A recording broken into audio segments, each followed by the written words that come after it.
There comes a point in life when you start to notice the patterns. You fall for the same kind of partner. You sabotage opportunities just as they begin to flourish. You find yourself in familiar arguments, feeling the same hollow ache, the same fear of abandonment, the same shame. Different faces, different stages of life. But somehow the script remains the same. And deep down you wonder, why does this keep happening to me? Carl Jung had an answer, one that pierces through the illusion of coincidence. He wrote, "Until you make the unconscious conscious, it will direct your life and you will call it fate." According to Jung, what we think of as fate is often the manifestation of unexamined wounds and buried truths. The story that keeps repeating isn't bad luck. It's your unconscious mind playing a role so deep, so invisible, that you don't even realize you're acting out.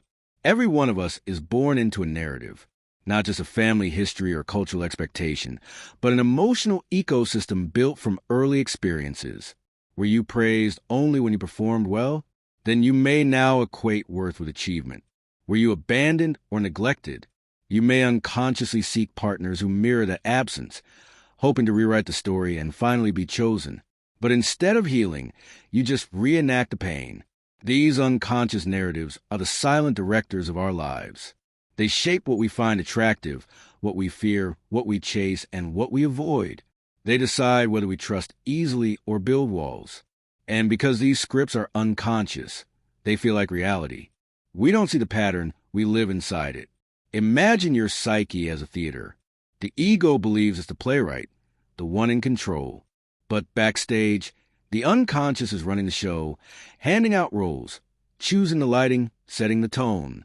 The same old actors come back: fear, guilt, envy, insecurity, playing familiar roles. And even when you try to change the scene, somehow the plot drags you back into the same old tragedy. Jung believed that the only way to change a play is to go backstage. That means confronting the unconscious. It means recognizing that you're not just living your life. You're also reliving your wounds. And healing begins the moment you realize the pain isn't random. It's a message. Why do we keep attracting the same pain? Because the psyche is not interested in comfort. It's interested in growth. And what we don't heal, we repeat until we finally see it, feel it, integrate it. The repetition isn't punishment. It's invitation. Invitation to wake up, to look within, to see the invisible script you've been living by, to question who wrote it, and to decide whether it still deserves to be your story. This is the beginning of individuation, the path to becoming whole. But it starts with honesty. Brutal, tender, fearless honesty. The question is not, why is this happening to me again? The real question is, what is this pain trying to teach me about myself? And once you ask that question, everything changes. Long before we form conscious memories, we absorb the emotional climate of our early environment, not in words, but in sensations, reactions, the subtle ways we're responded to.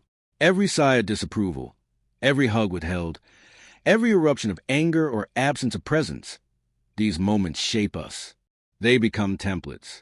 Carl Jung understood that childhood is where the psyche's architecture is first drawn, not in the grand events, but in the repeated emotional tones. A child who feels invisible doesn't grow up simply seeking attention. They grow up with a hunger to be seen as a way to exist. A child who feels unsafe doesn't just fear danger, they fear being. The emotional loops we experience later in life often stem from early adaptations we made to survive. You learn to please because love felt conditional. You learn to hide your truth because being authentic came at a cost. You learn to take care of others' emotions before your own because your pain was never given room to breathe. And so, a pattern forms, an emotional echo, not because you're broken, but because this was the blueprint of love and belonging handed to you, and no one taught you how to rewrite it. Jung called this dynamic the influence of the complex. A complex is not just a neurosis or flaw. It's an autonomous cluster of memories, feelings, and beliefs formed around a core wound. It lives in the unconscious, but acts like a magnet, pulling you toward experiences that reaffirm it. That's why a woman whose father was emotionally absent may be drawn to unavailable men. Why a man who never felt good enough may sabotage any success that threatens to disprove that belief. The complex doesn't want healing. It wants repetition, because repetition feels safe. And this is where the unconscious becomes your jailer or your guide. Until you become aware of these loops, you will keep spinning inside them. You'll think, why does this always happen to me? But it's not the world. It's the wounded part of you looking for completion in the same broken places. To break the cycle, you don't shame the pattern. You become curious about it. You look at the moment when the pattern began, not as a memory, but as a message. What did the child in you learn to believe in order to survive? What did they stop themselves from feeling? And how is that still shaping the adult you become? Jung believed healing begins with integration, and that means bringing these unconscious imprints into the light, not to judge them, but to witness them with compassion, to say, yes, this was my story, but it doesn't have to be my future, because when you name the pattern, you create space around it, and in that space, you gain something the wounded child never had: choice. We all have a shadow. This isn't a metaphor. It's an essential part of our psyche. But what does it mean to have a shadow? And why is it so central to breaking the painful cycles in our lives? Carl Jung referred to the shadow as the unconscious aspect of our personality, the part we deny, repress, or hide because it doesn't align with our ideal self. It's the collection of everything we think is unacceptable, undesirable, or weak. And yet, the shadow is also where a tremendous amount of personal power resides. The reason we keep attracting the same pain, the same mistakes, the same broken relationships, is because of the shadow. The shadow doesn't go away simply because we don't acknowledge it. In fact, the more we avoid it, the more it will influence our lives, often without us even realizing it. Jung wrote, "The shadow is not only a personal flaw, but also an archetypal force that plays a deep role in the formation of our personalities." This means that the shadow is not just about what we hide from others. It's the raw, powerful energy within us that we refuse to integrate. When you're caught in repetitive cycles of pain, the shadow is usually involved. It's like a hidden, whispering force that drives you toward people, situations, and behaviors that confirm your unhealed wounds.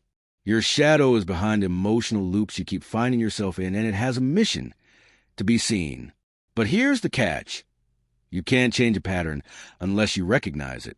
And to recognize it, you have to meet your shadow. You have to confront the parts of yourself you've long rejected. This is where the real work begins. In the depths of the shadow, you'll find everything you've pushed away: your anger, jealousy, fear, and yes, even your power. Many people think the shadow is just a collection of negative traits.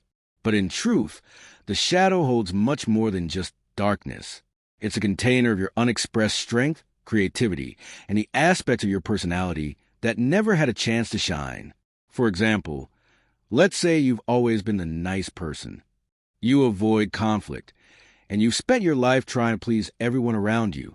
You may have the unconscious belief that if you're not nice, you'll be rejected or abandoned.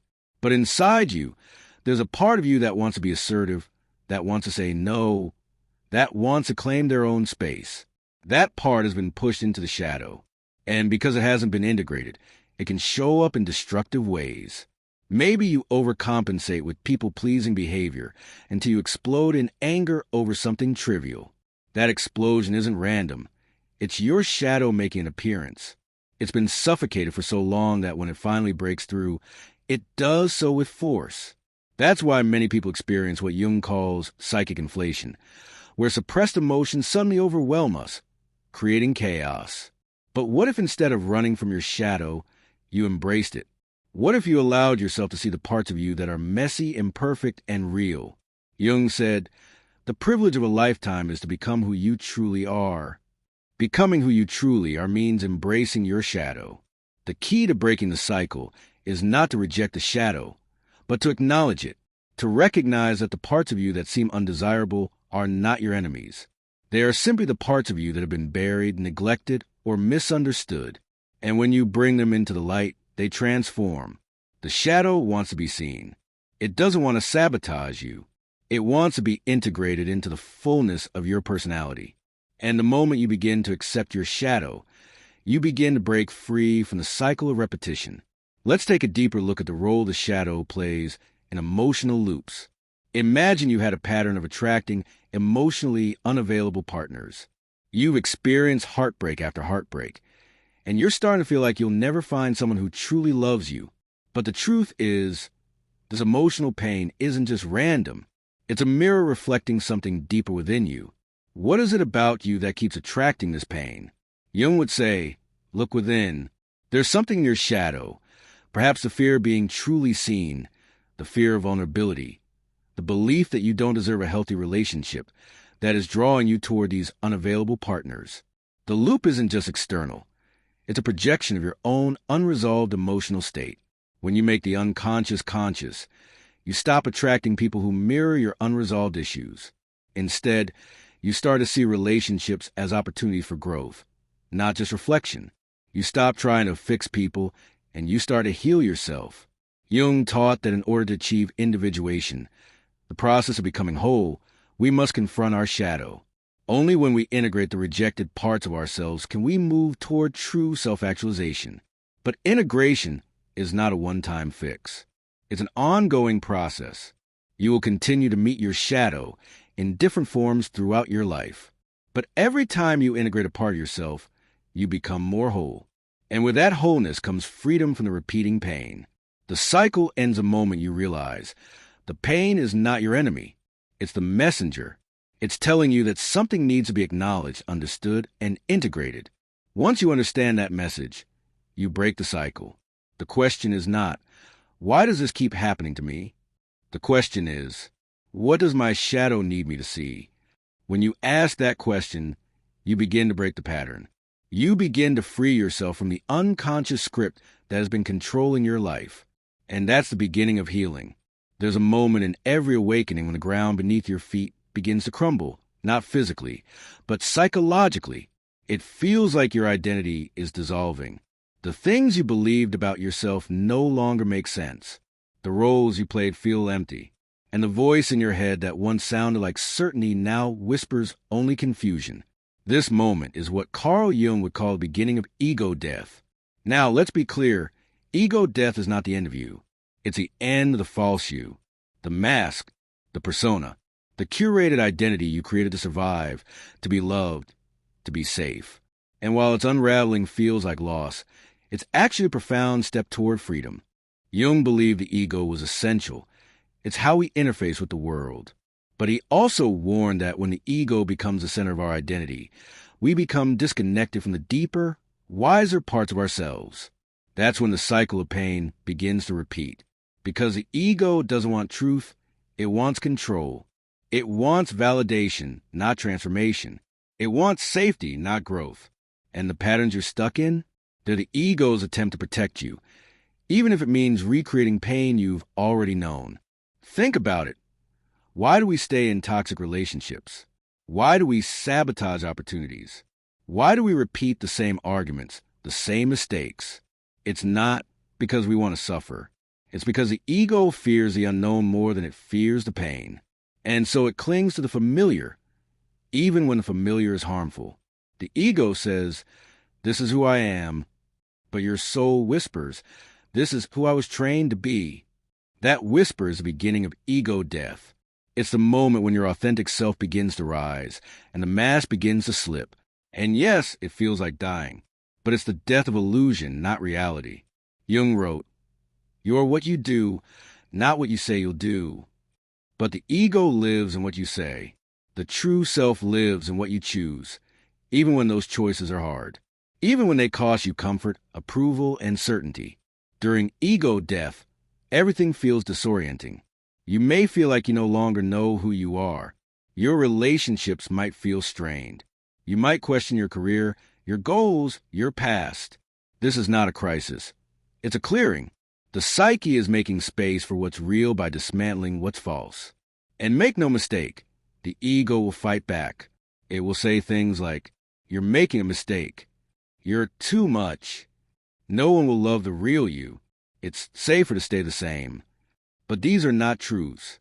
They are defense mechanisms, echoes of old programming, ghosts of a former self trying to survive in a life that no longer fits. Ego death is terrifying because it asks us to surrender, to stop performing, to stop pretending, to stop holding up the image. And in that surrender, something miraculous happens. We begin to feel. We feel the grief of who we could have been, the rage of being unseen, the shame of hiding, the fear of being known, and underneath it all, the power of being real. You see, when the ego dies, it creates space for the self, the capital S self. This is the part of you that's eternal, whole, and wise. The part that isn't defined by trauma, approval, or status. The self doesn't need to prove anything. It doesn't need applause. It just is. But the self can only emerge when the ego steps aside. And the ego only steps aside when you stop feeding it, when you stop chasing validation, when you stop defining your worth by what others think, when you finally say, enough, I'm ready to meet who I really am. This is where the cycle begins to break, because most of our repetitive pain is rooted in ego identification. We think we are our wounds. We think we are our trauma, our shame, our failure. But those are just stories. And when the ego dies, the story loosens its grip. Think of it this way. The ego is like a narrator who's been reading your life aloud for years. But that narrator has a limited script, one written by fear, by conditioning, by survival. Ego death is when you take the book from their hands and begin to write your own story. It's when the narrative shifts from, why does this keep happening to me, to, who do I want to become now that I see the pattern? It's liberation, but it's also loss. You'll grieve the mask. You'll mourn the persona, because even if it wasn't real, it kept you safe. And it's okay to thank it before letting it go. Say, you helped me survive, but now I'm ready to live. Jung understood this deeply. That's why he said, there is no coming to consciousness without pain. Ego death is that pain, but it's sacred pain, alchemical pain. It burns away what's false, so the gold of the soul can rise. So how do you know if you're going through ego death? Here are some signs. You feel lost, confused, disoriented. You're questioning everything you once believed. You've outgrown relationships, environments, and identities. You feel emotionally raw, exposed, and vulnerable.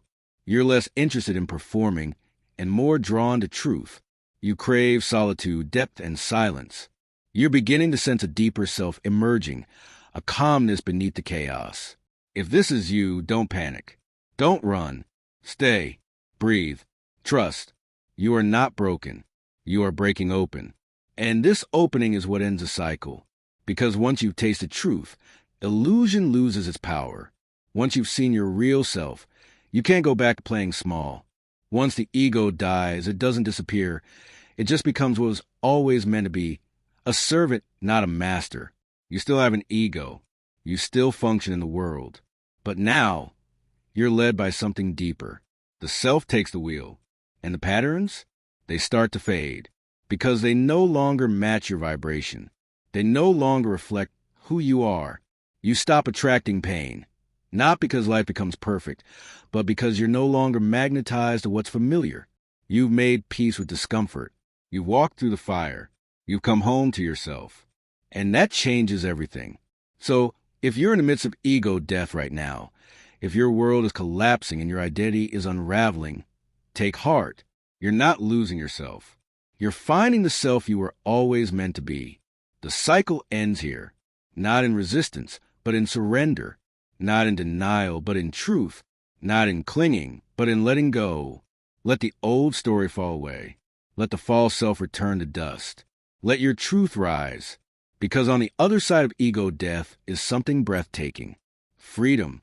Carl Jung once said, everything that irritates us about others can lead us to an understanding of ourselves. This is not just a poetic idea. It's a psychological revelation. Because the truth is, one of the biggest reasons we stay stuck in the same emotional cycles is this. We don't see ourselves clearly. We see our shadow, our disowned traits, our unresolved wounds, not in the mirror, but in other people. And this mechanism has a name, projection. Projection is what happens when the psyche takes something we cannot, or will not, accept in ourselves and attributes it to someone else. It's the invisible lens that colors our perception of reality. And if we don't learn to recognize it, it becomes a prison. Let's break this down. Imagine you meet someone and immediately feel intense dislike. There's no logical reason. They didn't insult you. They didn't harm you. But something about them triggers you. Maybe they're arrogant, or needy, or too quiet, too loud, too emotional, too indifferent. You can't explain it. You just know you don't like them. What's happening here isn't really about them. It's about you. Because what we react to most strongly in others often reflects something unresolved within ourselves. Maybe it's a trait you've been taught to suppress. Maybe it's a part of you that was punished in childhood. Maybe it's a wound you've never healed. But whatever it is, you've pushed it so deep into your unconscious that the only way your psyche can acknowledge it is by seeing it in someone else. This is the essence of projection. And here's the painful part. As long as you project, you stay stuck. You'll keep repeating the same pain, attracting the same dynamics, blaming others for your emotional state, wondering why nothing changes. Because projection doesn't just distort how you see others, it distorts how you see yourself. And until you reclaim what you projected, you can't fully grow. Let's go deeper. Jung believed that the unconscious is not just a storage unit of memories and emotions. It's a living, active system. When we repress something, we don't eliminate it. We exile it. And everything we exile becomes part of our shadow.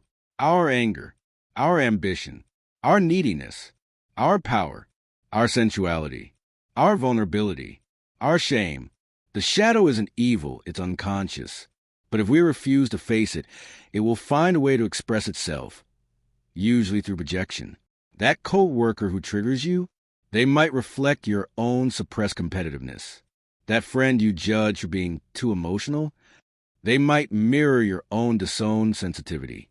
That ex who seemed too controlling, they might have awakened your fear of your own capacity to manipulate or dominate. We don't like hearing this. It threatens the ego. The ego wants to stay innocent.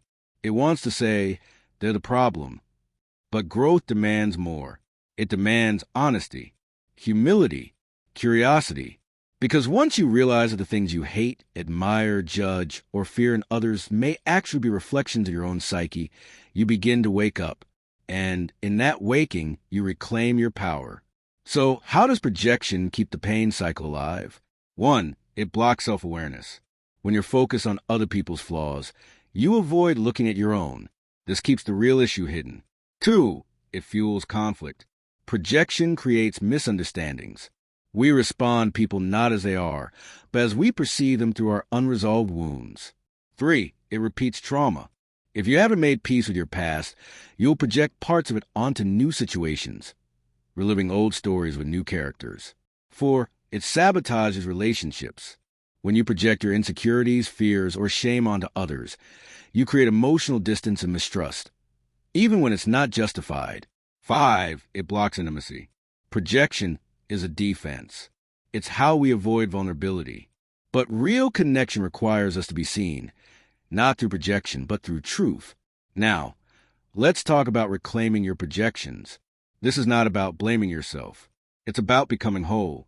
The moment you feel an irrational reaction to someone, a surge of irritation, contempt, or even admiration, pause. Ask yourself, what is it about this person that bothers me so much? Could this trait live in me, too, somewhere I don't want to see? What does this reaction say about my inner world? Am I responding to them or to a part of me that they reflect? This is not always easy. In fact, it's deeply uncomfortable. Because when you reclaim projection, you're not just seeing a trait. You're encountering a part of yourself you've tried to deny. But this confrontation is powerful. It's liberating. It's transformational. Let's take an example. Say you're constantly annoyed by people who are lazy. You pride yourself on being productive, disciplined, efficient, and anyone who lacks that triggers you. But what if that irritation is pointing you to your own repressed need for rest, for play, for non-productivity? Or maybe you judge people who crave attention. You call them dramatic, narcissistic, needy. But deep down, what you've never admitted is that you, too, long to be seen, to be validated. But you were taught that wanting attention was shameful. So you buried that need. And now, when you see it in someone else, it disgusts you because it reminds you of the part of yourself you've abandoned. This is the gold in the shadow. Jung said, the shadow is 90% pure gold. What we reject in ourselves isn't just the bad stuff. It's also the parts that hold power. Creativity, passion, assertiveness, joy. When you reclaim your projections, you're not just owning your darkness, you're rediscovering your light. And here's the beautiful paradox. The more you integrate your projections, the more compassionate you become. You stop needing others to be perfect. You stop demonizing people who are different. You stop expecting the world to mirror your wounds. You see people more clearly because you've seen yourself more honestly. This doesn't mean you tolerate abuse, toxicity, or manipulation. It means you stop projecting your unresolved inner battles onto others and start responding from a place of clarity. So, what does it look like to live without projection? It means taking radical ownership of your reactions. It means using every trigger as a mirror. It means turning inward before pointing fingers. It means asking, what is this showing me about me? And it means being brave enough to sit with the answers. Because the truth is, the world isn't happening to you. It's happening through you. Your perception is shaped by your inner landscape. And when you clean up that landscape, when you integrate the shadow, when you reclaim the projections, you start to see with new eyes. You stop attracting the same pain. You stop choosing the same dynamics. You stop confusing your past with your present. And that's how the cycle ends. It doesn't end by changing the people around you. It ends by changing the way you see. So the next time someone triggers you, don't just react. Reflect, investigate, reclaim. Ask yourself, what part of me is being mirrored here? What have I disowned that this person embodies? What lesson is hidden in this discomfort? This is how you turn projection into revelation. This is how you alchemize triggers into transformation. This is how you become free, not by avoiding the shadow, but by making it conscious. Remember, the people who bother you most are often your greatest teachers, not because of who they are, but because of what they reveal. And when you reclaim every part of you, nothing and no one has power over your peace. That's what Jung meant when he said, until you make the unconscious conscious, it will direct your life and you will call it fate. The choice is yours. Live as a puppet of projection, or become a master of self-awareness. Choose wisely, because the moment you reclaim your projections, you reclaim your life. There's something most people don't realize about trauma. It doesn't live in your thoughts. It lives in your body. You can rationalize it. You can explain it. You can even forget the details. But your nervous system doesn't forget. That sudden tightness in your chest when someone raises their voice. The way your stomach knots when you hear certain words. The panic that rises when someone gets too close, emotionally or physically. These aren't overreactions. They're reminders, because your body is the oldest memory keeper you have. Carl Jung spoke of the psyche as a system of energy, a field where experience accumulates and becomes form. He didn't talk about the body the way modern somatic therapists do, but his theories of the unconscious mirror what neuroscience now confirms. Your emotional pain doesn't just fade, it gets stored. And if it's not processed, it gets recycled. So even if your mind says, I'm over it, your body might still be carrying the charge. This is why you keep attracting the same pain. Because your body still believes it's not safe. Because your nervous system hasn't updated the story. Let's look closer. Your nervous system is a pattern recognition machine. Your brain is wired for survival, not happiness, which means it's constantly scanning for familiar patterns, especially ones tied to threat. If, as a child, you experience neglect, criticism, or inconsistency, your nervous system learned to adapt. It became hypervigilant. You learned to read a room in seconds, to silence your needs, to anticipate rejection before it even happened. And that adaptive intelligence, it became your baseline. So now, as an adult, you might unconsciously feel drawn to situations or people that mirror that same energetic imprint. Not because it feels good, but because it feels familiar. You're not attracted to pain. You're attracted to what your nervous system has been conditioned to expect. This is what keeps the cycle going. Because the body doesn't respond to logic. It responds to sensation. Triggers are stored somatically. Ever been in a situation where your reaction seemed too big? You got defensive, or went numb, or exploded in rage. and afterward you thought, why did I react like that? That's not just psychology. That's somatics. You weren't reacting to the present moment. You were reacting to a past moment, resurrected by your body. This is what trauma expert Bessel van der Kolk means when he says, the body keeps the score. Your muscles remember.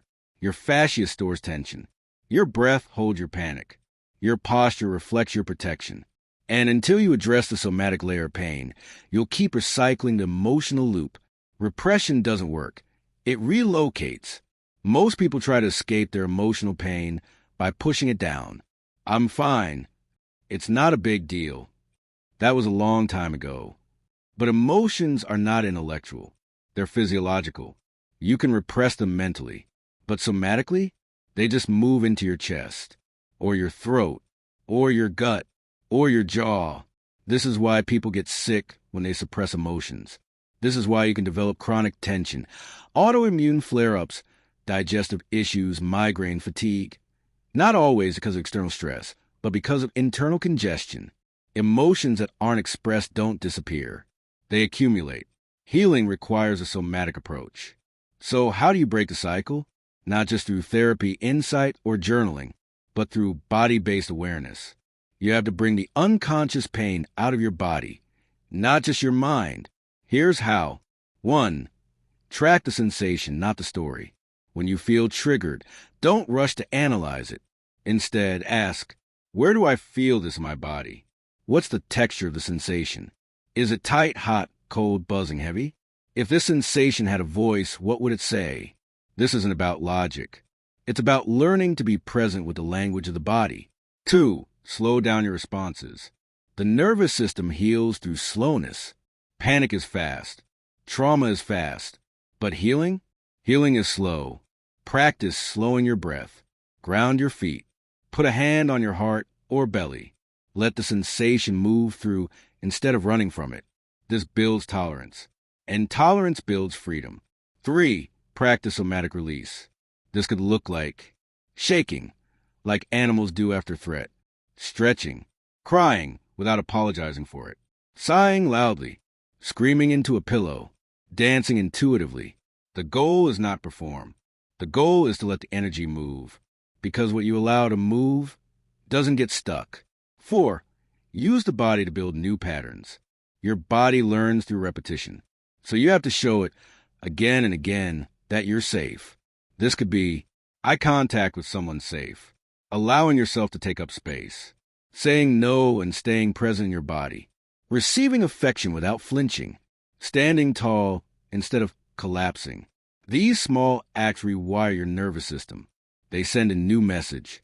I am no longer trapped in the past. 5. Befriend the inner animal. Jung believed that part of the individuation process was reconnecting with the instinctual self, the primal, wild, embodied intelligence we lose in modern life. That part of you is not verbal. It's visceral. You access it through movement, breath, sound, intuition. When you start to trust your body again, not just as a vehicle, but as a messenger, you begin to reclaim your wholeness. 6. Feel it fully, then let it go. The pain that repeats is usually the pain you've avoided. You have to feel it on purpose, not to suffer, but to release.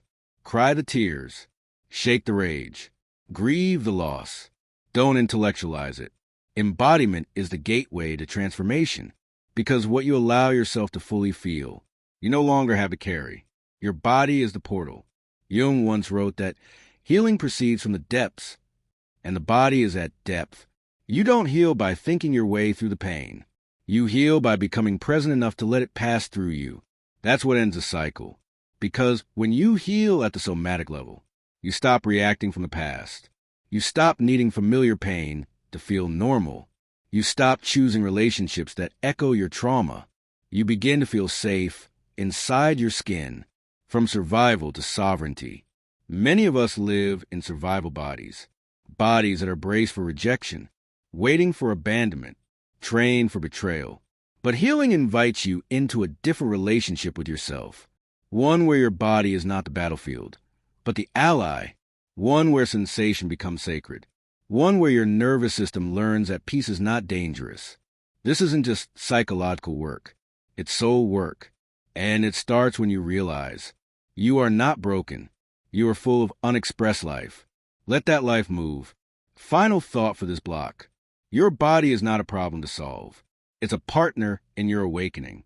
And the moment you stop fighting it, the cycle begins to break.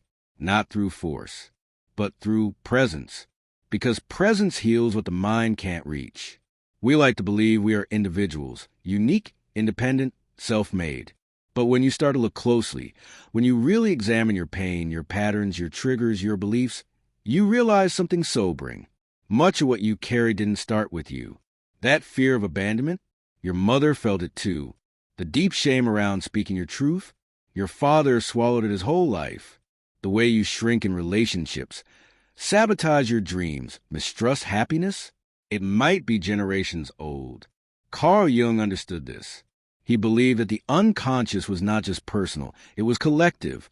And unless we become conscious of what we've inherited, we will live it out unconsciously, again and again, not just in our choices, but in our bodies, our behaviors, our children. This is the painful miracle of family systems. The unresolved doesn't disappear. It transfers. Pain that isn't transformed gets transmitted. You weren't born anxious. You weren't born ashamed. You weren't born afraid of your own voice, or unsure of your worth, or guilty for taking up space. Those were codes passed down, not in your DNA, but in the emotional atmosphere you grew up in. Were emotions allowed in your home? Was anger safe? Was sadness acknowledged? Were boundaries respected? Were truths spoken? If the answer is no, then your nervous system shaped itself to fit a reality where self-expression equaled danger. And now, as an adult, you don't just repeat your childhood. You repeat your lineage until you interrupt it. Jung and the ancestral unconscious. Jung saw the human psyche as a vast landscape, shaped not only by our personal experiences, but by the archetypal inheritance we receive from those before us. He referred to this as a collective unconscious, a vast ocean of shared memory, symbols, traumas, instincts, and wisdom passed down through generations. He believed that many of our dreams, fears, and compulsions don't come from this life alone. They are echoes, ripples of unresolved stories waiting to be seen. Have you ever had a fear you couldn't explain? An aversion with no personal cause? A recurring dream that doesn't feel like your own? It might not be. It might belong to someone who came before you, and your soul chose to be the one to face it. You are the turning point. There's a reason you're awakening. There's a reason you're the one reading this, asking these questions, feeling this pull to understand, to heal, to go deeper. Because someone in your lineage had to break the spell, and it landed on you, not as punishment, but as purpose. You are not here to carry what was never yours. You are here to transform it. And transformation doesn't mean blaming. It means witnessing, seeing what your parents couldn't see, feeling what your grandparents couldn't feel, saying what generations before you had to silence, the patterns you've inherited. These are some of the generational patterns most people inherit unconsciously. Emotional repression, don't cry, don't feel, don't talk about it. Codependency, losing yourself to maintain connection. Hyperindependence, believing you must do it all alone. Guilt for wanting more than survival. Beliefs like love equals sacrifice or success equals abandonment. Shame around sexuality, ambition, power, or rest. And here's the truth. You didn't choose these beliefs. They were chosen for you. But now you get to choose again. You get to ask, does this belief serve my growth? Is this behavior truly mine or is it borrowed? Am I living my soul's story or just repeating the family script? These questions don't just liberate you. They liberate everyone who came before you and everyone who will come after. You are your ancestors' wildest redemption. Jung once wrote that what we do not bring to consciousness appears in our lives as fate. That means every time you make the unconscious conscious, you are breaking fate. When you say no, where generations said yes to abuse, you break fate. When you set a boundary without guilt, you break fate. When you rest, laugh, create, thrive, you break fate. When you love without control, you break fate. When you cry the tears your mother held back, you break fate. You are not weak for feeling. You are strong enough to feel what others buried. You are the reclaimer, the pattern breaker, the one who chooses to face what others pass down, not to blame, but to bless. How to break generational cycles. Jungian approach. Here are powerful ways to begin breaking inherited emotional patterns. 1. Name the inheritance. You cannot break what you refuse to name. Ask yourself, what emotions were allowed in my home? What roles did my parents unconsciously assign me? What did I learn about love, conflict, money, self-worth? What was always swept under the rug? What sacrifices were demanded of me? Write them down. Speak them aloud. Turn silence into language. That's where liberation begins. 2. Develop the inner witness. Jung believed in cultivating the observing self, the part of you that can witness your thoughts, feelings, and reactions without judgment. The more you observe your patterns, the less power they have over you. When you feel triggered, pause and ask, is this me or my lineage? Am I reacting or repeating? What would my higher self choose here? This distance is sacred. It turns reaction into awareness. And awareness is freedom. 3. Do shadow work with compassion. Much of what you inherited is buried in your shadow, the parts of you disowned to survive. To break cycles, you must retrieve the gold hidden in your shadow, the rage you weren't allowed to express, the needs you learned to suppress, the brilliance you hid to stay safe. Jung believed that the shadow isn't evil. It's unconscious. And the more we love the parts we were taught to hate, the more whole we become.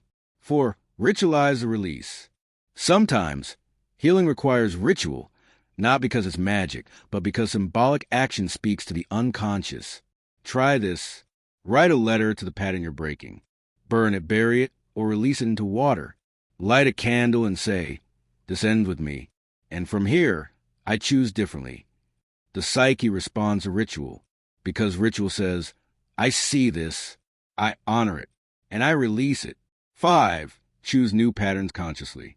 It's not enough to say, I don't want to be like them. You must ask, what do I want instead? Then practice it.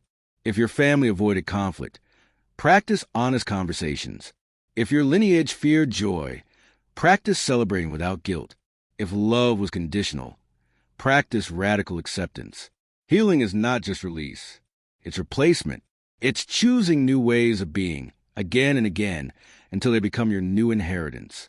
You are the healer and the healed. You are not just healing for yourself.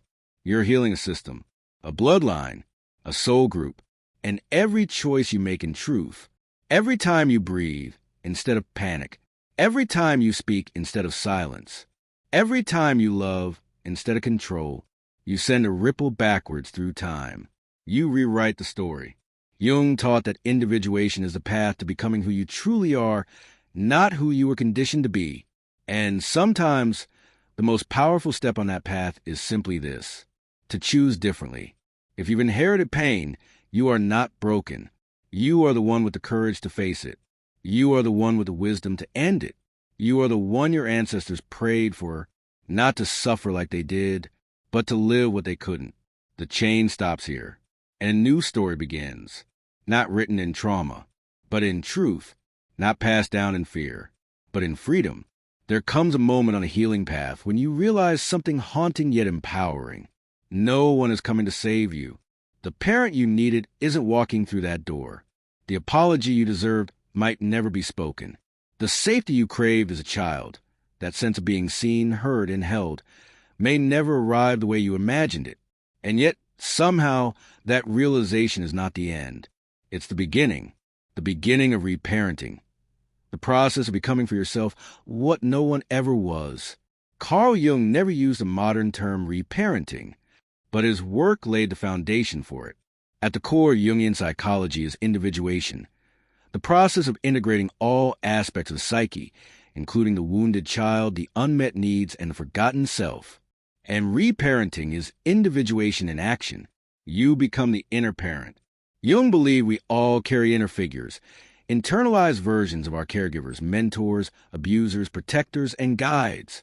For many of us, the loudest voices in our heads are not our own. They're echoes of the people who raised us. Why are you so sensitive? You'll never be enough. Don't be a burden. Toughen up. Be perfect or be invisible. These voices become internal scripts. And long after we've left our childhood homes, they keep running the show. Reparenting begins the moment you say, "That voice isn't mine, and I don't have to obey it anymore." You become the new voice, not of criticism, but of compassion, not of fear, but of truth, not of silence, but of presence. You become your own safe space. Why we must reparent to break the pain cycle. You cannot heal a wounded child with the same tools that created the wound. You cannot punish yourself into wholeness. You cannot shame yourself into maturity. You cannot neglect your own needs and expect to feel complete. Reparenting is a process of rewiring your nervous system, your beliefs, your inner world with new messages. I love you even when you're messy. You are allowed to rest. Your feelings are valid. You can say no. You are safe. These aren't just affirmations. They're reminders of what should have been there from the start. They're the foundation of a new self. The inner child is not a metaphor. It's a reality. To Jung, the child archetype was one of the most vital aspects of the psyche. It represents not just our literal childhood, but the parts of us that remain unhealed, untouched, or untamed. When your inner child is neglected, your adult life will show it. You overreact to small triggers. You chase approval at all costs. You struggle with boundaries. You fear abandonment irrationally. You feel unworthy of rest, love, or joy. But when your inner child is held, seen, and nurtured, something incredible happens. You become playful again. You reclaim your creativity. You feel joy for no reason. You trust yourself. You no longer beg for love. You embody it. Reparenting is not a burden. It's a homecoming. How to begin reparenting, a Jungian path. Let's explore powerful steps to begin reparenting yourself in a deep, transformative way. 1. Identify the wounded child. Before you can nurture your inner child, you must find them. Ask yourself, what did I most need and not receive? What did I learn I had to do to be loved? Where do I still feel like a helpless child in my adult life? Sometimes it helps to look at old photos, to visualize yourself at age 5, 8, or 12, to ask that child, what are you still trying to tell me? That version of you is not gone. They're waiting, not for perfection, but for presence. 2. Speak to yourself differently. Words are spells, and your inner child hears everything. Every time you say, I'm such an idiot, I'll never be enough, I should be further along, that child inside shrinks. Instead, begin saying, you're doing your best. I forgive you. It's okay to make mistakes. You don't have to earn love. Speak to yourself the way a loving parent would, not because it's easy, but because it's essential. Your nervous system will begin to feel it, and your patterns will start to shift. 3. Create the safety you never had. Many people grew up in homes that were unsafe, emotionally, physically, or spiritually. As adults, we often recreate chaos because peace feels unfamiliar. Reparenting means giving yourself permission to feel safe, even when it's new. That can look like saying no without explaining yourself, choosing rest over productivity, letting someone love you without testing them, creating morning rituals that feel like home, letting silence be sacred, not scary. Safety isn't a place. It's a practice. You are building a sanctuary inside you, one moment, one breath, one decision at a time. For allow emotional expression without judgment. Children cry, laugh, scream, collapse without filter. But many of us were taught to suppress emotion. Stop crying. Don't be dramatic. Be a good girl/boy. So we grew up afraid of our own feelings. Reparenting is a radical act of saying, I allow myself to feel all of it. That means crying without shame, raging without guilt, laughing without permission, grieving without apology. Emotion is energy that wants to move, and when you let it, you reclaim your life force. You show your inner child, your feelings matter now. 5. Set boundaries as acts of love. Children need boundaries to feel safe. Adults do too. But if you grew up in a home where boundaries were ignored or punished, setting them now may feel like betrayal. It's not. It's reparenting. Saying no to manipulation is reparenting. Walking away from chaos is reparenting. Refusing to overgive is reparenting. Letting others feel their own discomfort is reparenting. Jung said that individuation means learning to stand as yourself, even if it means standing alone. Boundaries are not walls. They're invitations. They say, this is how I love myself, and how I'll allow others to love me. 6. Play again. Yes, play.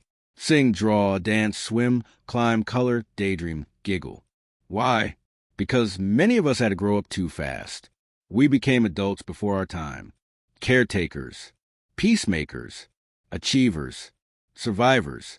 But your soul didn't come here to only work and worry. It came here to wonder. Jung saw play as a form of sacred connection, to the self, to the divine, to the unconscious. Every time you play, you remind your inner child, joy is allowed now. That joy is not irresponsible. It's medicine. Reparenting is not a one-time event. It's a lifelong practice. There will be days you forget, days you fall back into old patterns, days you feel like a scared child again.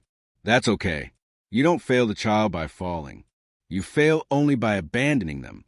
Keep showing up. Keep choosing kindness. Keep offering your presence. Reparenting is not about perfection. It's about devotion. When you reparent, you reclaim everything. You reclaim your voice. You reclaim your body. You reclaim your boundaries. You reclaim your dreams. And most importantly, you reclaim your truth. Jung believed that healing was not about becoming someone new. It was about becoming who you always were, before the world told you who to be. And reparenting is the path back to that self. You were never too much. You were never too sensitive. You were never too emotional. You were never too needy. You were just not met with what you needed. But now, you have the power to meet yourself. Fully, fiercely, tenderly. You are the parent you've been waiting for. And that changes everything.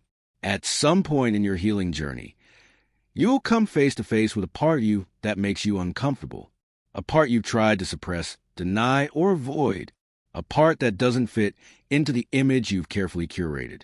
That part is your shadow. And until you turn toward it, your pain will never fully heal. What is the shadow? Carl Jung defined the shadow as the unconscious parts of ourselves that the ego refuses to acknowledge. It's made of everything we've exiled: desires, fears, impulses, wounds, truths. The shadow isn't evil. It's rejected.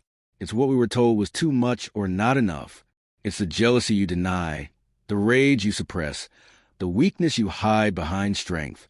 The shadow is your unintegrated humanity. It includes the anger you weren't allowed to express, the sexuality you were taught to be ashamed of, the grief you buried so you could survive, the ambition you downplayed to be likable, the truth you swallowed so you wouldn't be abandoned. The shadow is not the enemy. It's the key. Why integrating the shadow heals the pain cycle. You cannot heal what you won't face. What remains unconscious doesn't disappear. It just controls you from the dark. You lash out and wonder why. You self-sabotage and blame fate. You project your wounds onto others and call it intuition. Jung said, everything that irritates us about others can lead us to an understanding of ourselves. The people you judge most harshly, the triggers that won't leave you alone, the recurring relationship issues, they're all mirrors of the shadow. Integration means bringing the rejected parts of yourself into the light of your awareness, without shame, without fear, without judgment. Because until you make peace with your shadow, you'll keep reenacting your pain, the signs that your shadow is calling. You might not realize it at first. The shadow doesn't announce itself. It whispers. It hides. It shows up in disguise. Here are some signs. You overreact to small situations. You're deeply offended by other success. You feel addicted to approval or control. You fear intimacy but crave it. You sabotage happiness when it finally arrives. You criticize traits in others you secretly possess. You create chaos when things feel too calm. These aren't personality flaws. They're indicators of fragmentation. The psyche trying to get your attention. Your shadow is not here to destroy you. It's here to complete you. The process of shadow integration. This is not a weekend workshop or a self-help checklist. It's a sacred return to the parts of you you've disowned. Here's how to begin. 1. Radical self-honesty. The first step is brutal honesty. Where are you not living in alignment? Who are you pretending to be? What feelings are you unwilling to feel? What truths are you afraid to say out loud? Shadow work requires courage. Not the courage to fight others, but to face yourself. It's not about fixing yourself. It's about revealing yourself. And that starts with truth. 2. Embrace the mirror of relationship. Your relationships are your greatest teachers. The person who annoys you, the lover who triggers your wounds, the parent you can't forgive, they're mirrors. Every conflict is an invitation to uncover a shadow. Instead of asking, why are they like this? Ask, what part of me is being revealed right now? It might be a wound. It might be a desire. It might be a fear. Jung called this projection, the psyche's way of casting inner material onto others. When you reclaim your projections, you reclaim your power. 3. Give the shadow a voice. The shadow doesn't need to be silenced. It needs to be heard. You can give it space by journaling, dialoguing, even drawing or dreaming with it. Ask questions like, what are you trying to protect me from? When did I first start rejecting this part of me? What would happen if I allowed you to exist? What do you want me to know? The shadow isn't a monster. It's a wounded protector. When you listen to it, it softens. When you welcome it, it transforms. 4. Reclaim your emotional range.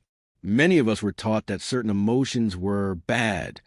Anger is dangerous. Sadness is weak. Desire is sinful. Pride is arrogant. So we learned to perform peace while boiling inside. We smiled through heartbreak. We silenced our rage. We disconnected from our bodies. Integration requires reclaiming the full range of human emotion. You are allowed to feel furious, erotic, proud, envious, grief-stricken, ambitious, soft, fierce. These are not flaws. They are fragments of your wholeness. You're not meant to be nice. You're meant to be real. 5. Watch your triggers. They are teachers. Every trigger is an invitation. The jealousy when someone is celebrated. The rage when someone says no to you. The fear when you're seen too clearly. The disgust towards someone's vulnerability. Behind every trigger is a story. Behind every story is a wound. And behind every wound is a part of you longing to be integrated. So instead of avoiding your triggers, trace them. Ask, what belief is underneath this? When did I first feel this way? Whose voice is echoing in my head? What am I afraid would happen if I fully felt this? Your triggers are not weaknesses. They're maps leading you to what's unhealed. 6. Create rituals of integration. Shadow work is sacred, and it deserves sacred space. Consider creating rituals. Light a candle when facing a painful truth. Meditate on your projections. Speak to your reflection with compassion. Write letters to the parts you've hated. Bury old roles with ceremony. Paint, dance, scream, or cry your truth. These aren't performances. They're healing acts of remembrance. They say to the shadow, you belong. You're safe. You're home now. 7. Accept that wholeness is messy. Jung was clear. Wholeness is not perfection. You won't become enlightened and never feel fear again. You won't heal and stop being triggered forever. You won't master yourself and float above pain. That's spiritual bypassing. True healing is messy. It's nonlinear. It's humbling. You'll stumble. You'll regress. You'll face shadows you thought were gone. But you'll keep coming back. Wiser, softer, stronger. And every time you return to yourself, you deepen your integrity, the gift of integration. When you integrate your shadow, life changes. You no longer seek perfection, you seek truth. You no longer crave validation, you embody worth. You no longer run from discomfort. You meet it with curiosity. You no longer fear your darkness, you mine it for light. You no longer need to prove yourself. You already are enough. Integration doesn't erase pain. It redeems it. It makes your story sacred. It turns your wounds into wisdom, your shame into strength, your rage into clarity. your grief into compassion. You stop living from the ego's mask. You start living from the soul's truth. Wholeness is the real freedom. You are not here to be flawless. You are here to be whole, to be light and shadow, tender and powerful, innocent and wise, broken and divine. Carl Jung said, "I'd rather be whole than good, because good is a role. Wholeness is liberation. When you own your story, you stop being its prisoner. When you integrate the shadow, you stop attracting pain as a teacher, because now you've listened. And when that happens, you are no longer fragmented. You are free. You've seen the pattern. You've traced it to its roots. You've faced the shadow. You've cried, raged, released, remembered. Now something new begins. But what does life actually look like? When the cycle of pain is broken, what happens when you stop living from your wounds and start living from yourself? The self, not an ideal, but a home. Carl Jung described the self, with a capital S, not as a perfected version of you, but as your original wholeness. The self is not your goals, not your job, not your image, not your personality. It's not the good child or the rebellious one. It's not your trauma, your narrative, or your shadow. The self is what remains when all the masks fall away. It is the center and the totality of your being. It is what you were before the world told you what to be. And when you live from this place, you no longer seek. You become what it feels like to live from the self. You may still have struggles. Life still throws storms your way. But you don't collapse the same way anymore. You don't regress into old roles. You don't abandon yourself to be accepted. Instead, you return again and again to your center. Here's what that looks like. You respond instead of react. No longer hijacked by every trigger. You pause, breathe, reflect. You respond with awareness, not from wounds, but from wisdom. You set boundaries without guilt, because your worth is no longer negotiable. You don't shrink to keep others comfortable. You honor your energy like sacred fire. You speak the truth, even when your voice shakes. Authenticity becomes more important than approval. You stop performing peace and start embodying it. You follow inner resonance over outer validation. The old script loses its power. You no longer ask, what will they think? But, is this true for me? You forgive, not to let others off the hook, but to set yourself free. You learn that bitterness is a prison. Forgiveness isn't denial of pain. It's a reclamation of power. You hold your past with tenderness. The old you is not a failure. It was a survival artist. Now, you walk with that version, not as a ghost, but as a teacher. The end of the cycle is not a final destination. It's a return to sacred responsibility. No more blaming. No more waiting to be rescued. No more rehearsing the past or fearing the future. You live in now, because from the self's perspective, now is where life is real. Now is where healing happens. Now is where your power lives. Signs you've broken the cycle. These aren't always loud. They're often quiet, subtle, deeply personal. You no longer chase what once consumed you. You're not drawn to relationships that replicate pain. You see red flags and walk away, not because you're cold, but because you're clear. You find beauty in solitude. You feel safe inside your own body. You have nothing to prove and everything to honor. You cry without shame. You laugh without performance. You trust yourself again, maybe for the first time. And most of all, you no longer confuse chaos with love. That's how you know the cycle has ended. A new story begins. When you stop living in the old pattern, a new story writes itself. But this time, you don't write it from fear. You write it from freedom. This story is not about being perfect. It's about being whole. It's about walking with your past, not being owned by it. It's about using pain as a compass, not a cage.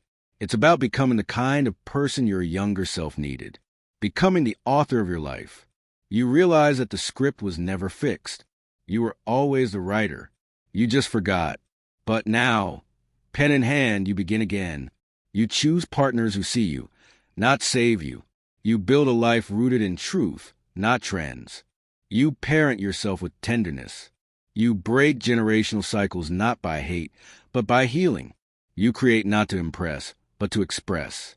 You walk away when peace is too expensive. You stop abandoning yourself to be loved.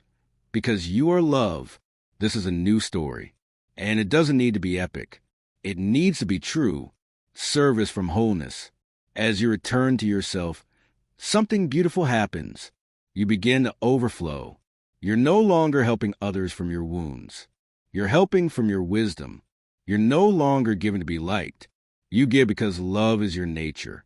You become a safe space for others, not because you fix them, but because you've sat with your own darkness. You stop preaching and start living. You stop seeking saviors and start becoming one for yourself. Legacy of the self.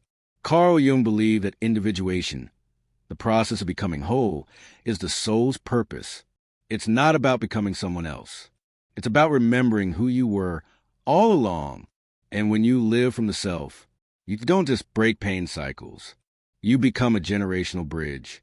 Your children inherit your freedom. Your relationships echo your clarity. Your presence shifts rooms because you're no longer ruled by fear. Your legacy is not your success. Your legacy is your alignment. You are the proof. You don't need to explain your healing. You embody it. You don't need to convince others of your truth. You live it. You don't need to chase peace. You are it. And that is what Carl Jung meant when he said, "The privilege of a lifetime is to become who you truly are." You are no longer a character in someone else's narrative. You are the author. You are the protagonist. You are the healer and the healed. You will still be human. You will still fall. You will still forget. But you'll remember faster. You'll return quicker. You'll rise stronger. Because you're no longer afraid of the dark. You've been there. You've seen it. You've made peace with it. And now, you carry the light. Thank you for watching. If this spoke to your soul, like, share, and subscribe. This is not just a channel. It's a community of souls awakening. You're not alone. You never were. You never will be. Welcome home.